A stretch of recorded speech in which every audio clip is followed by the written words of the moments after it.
Once upon a time, in a small town by the sea, there lived a man named Leo. Leo was like many of us, busy, stressed, and often feeling lost in the chaos of life. His days were filled with work, worries, and endless distractions. He often wondered if there was a better way to live, a way to find peace even when everything around him seemed uncertain. One evening, while sitting by the shore watching the waves crash against the rocks, he met an old man named Marcus. Marcus had a calm presence, as if nothing in the world could shake him. Curious, Leo asked him, "How do you stay so peaceful, no matter what happens?" Marcus smiled and said, "I follow the way of the Stoics." That night, Leo went home and began reading about Stoicism. He learned that Stoicism was an ancient philosophy, practiced by great minds like Marcus Aurelius, Epictetus, and Seneca. It was not about suppressing emotions or being cold and unfeeling.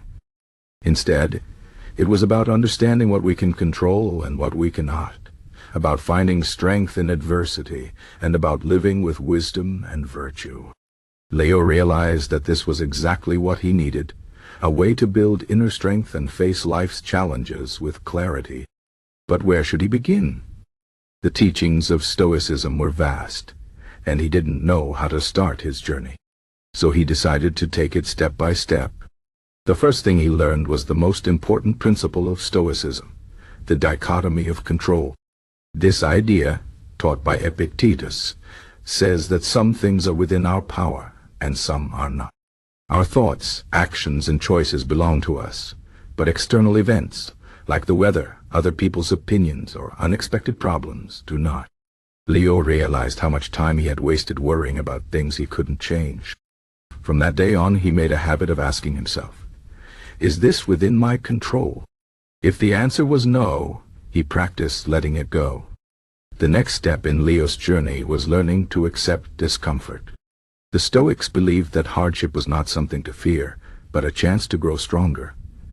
Leo remembered reading about Seneca, who said, "Difficulties strengthen the mind, as labor does the body." So Leo began to embrace small challenges. He woke up earlier, even when he wanted to sleep. He took cold showers to practice enduring discomfort. He faced small problems without complaining.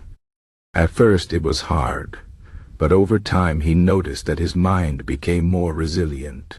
He no longer panicked when things went wrong.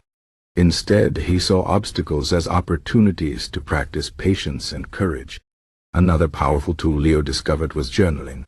Marcus Aurelius, the great Roman emperor and Stoic philosopher, wrote his private thoughts in a book now known as De Meditations.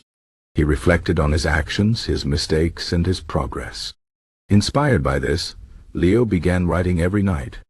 He asked himself questions like, "What did I do well today? And where could I improve?" This practice helped him see his life more clearly. He noticed patterns in his behavior, times when he acted out of anger or fear, and slowly, he learned to respond with reason instead of emotion. As weeks passed, Leo noticed a change in himself. He was calmer, more focused, and less troubled by things he couldn't control. But Stoicism wasn't just about self-improvement. It was also about living with virtue. The Stoics believed that the highest good was to live in accordance with wisdom, justice, courage, and self-discipline. Leo tried to apply these virtues in his daily life. He treated others with fairness, even when they were unfair to him. He stood up for what was right, even when it was hard. He practiced moderation, not indulging in excess but finding balance in all things. One day, a storm hit the town. The winds were strong, the rain was heavy, and many people were afraid. But Leo remained calm. He remembered the words of Epictetus, "It's not what happens to you, but how you react to it that matters." He couldn't stop the storm, but he could control his response. He helped his neighbors secure their homes, comforted those who were afraid, and accepted the situation without panic. When the storm passed, people asked him how he stayed so composed. He simply said, "Stoicism taught me that I am not a victim of circumstances, but the master of my mind." Leo's journey was not perfect. There were days when he forgot his teachings, when frustration or fear took over. But Stoicism was not about being perfect. It was about progress. Every setback was a lesson, every challenge a teacher. And with time, patience, and practice, Leo found something priceless: inner peace.